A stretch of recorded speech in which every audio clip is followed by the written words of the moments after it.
Legenda tentang zaman orang ini, konon ceritanya di sebuah desa yang bernama Widodaren, Desa Mandangmiri, Kabupaten Ngawi, Provinsi Jawa Timur.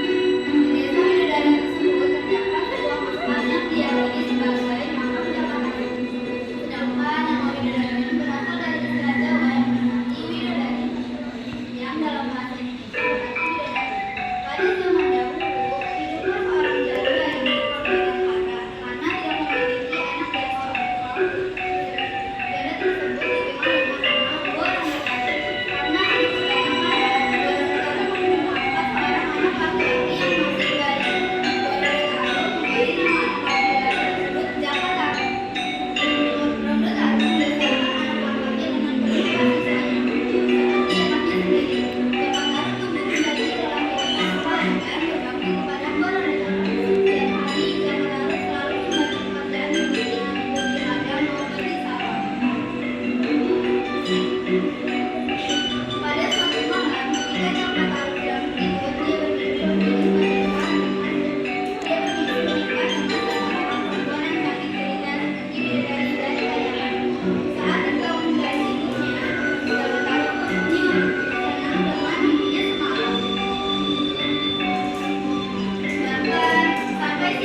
Jaka Tarub melihat boneka selendang bidadari di pinggir telaganya. Semua selendang itu memiliki warna berbeda-beda. Kalau aku mengambil salah satu selendang milik mereka, tentu dia tidak akan bisa kembali ke saya lagi. Dengan memandang rendah, Jaka Tarub mengambil salah satu selendang itu dan dimiliki. Ini sangat baik. Sementara itu, ketika bidadari hendak kembali ke kayangan,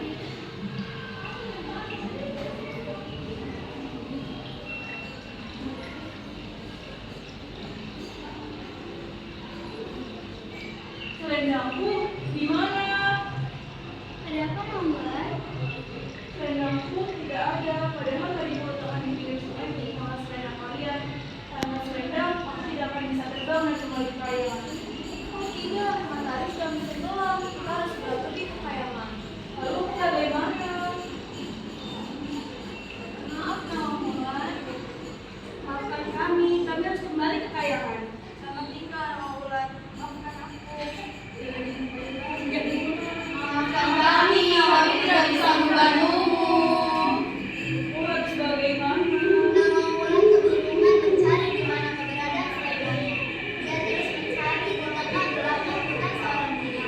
Dari kejauhan, Jaka Tarub masih terus mengawasi dan membutuhkan Nawang. Menunggu waktu yang tepat agar dia bisa berpura-pura menolong sang bidadari. Sampai di tepi hutan, Jaka Tarub memanggil Nawang. Untuk siapa? Kenapa dari kosmet seperti ini?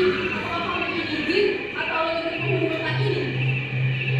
Namaku Nawangula. Aku bukan Gina atau Lembut. Aku adalah bidadari dari kayangan. Selendangku hilang dan aku tidak bisa terbang dan kembali ke kayangan. Oh, Nawangula. Namaku Jaka Tarub. Aku tinggal di desa dekat sini. Hari sudah gelap. Lebih baik kau ikut bersamaku.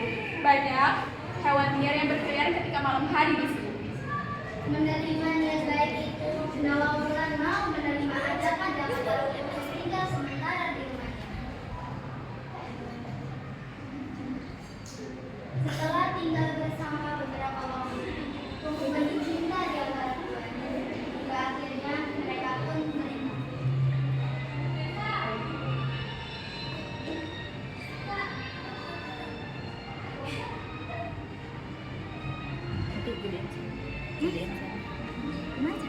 Itu volume di situ.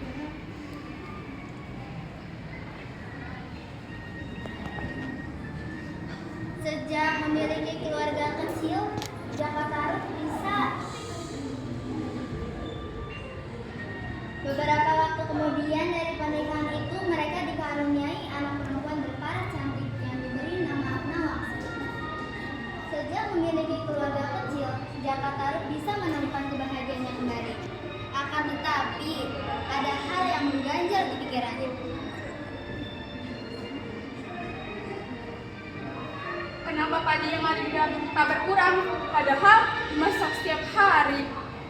Bahkan sampai membuat tubuh tak muat lagi.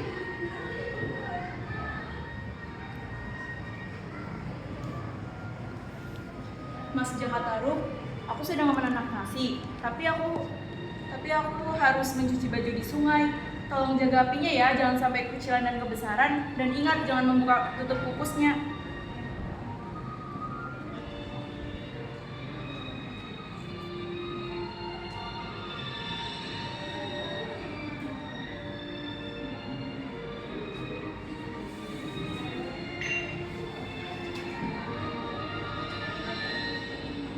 Ayah mau lihat nasinya sudah matang atau belum ya nak?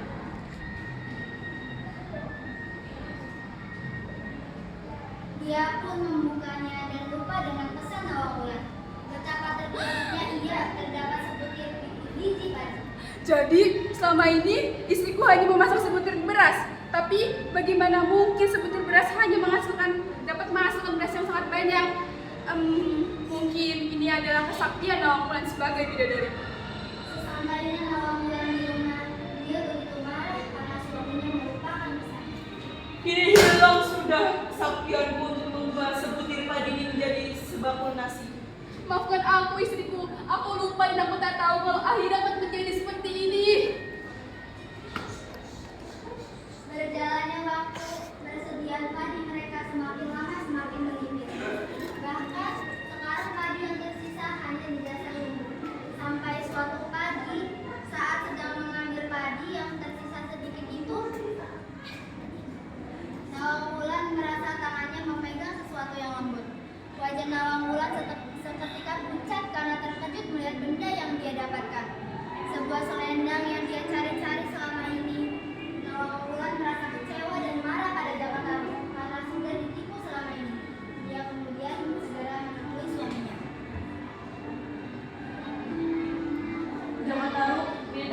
tega membohongiku. Sungguh tega kau membohongiku. Aku rela hidup di bumi ini, dan ternyata kau yang mengambil selendangku. Sekarang aku akan kembali kaya. Hah? Tunggu Nawangwulan, bagaimana nasib Nawangsi? Walaupun aku tak menganggap dirimu sebagai suamiku lagi, namun Nawangsi adalah anakku. Aku akan sesekali menyusui dan kembali ke pinggir sungai. Letakkan dia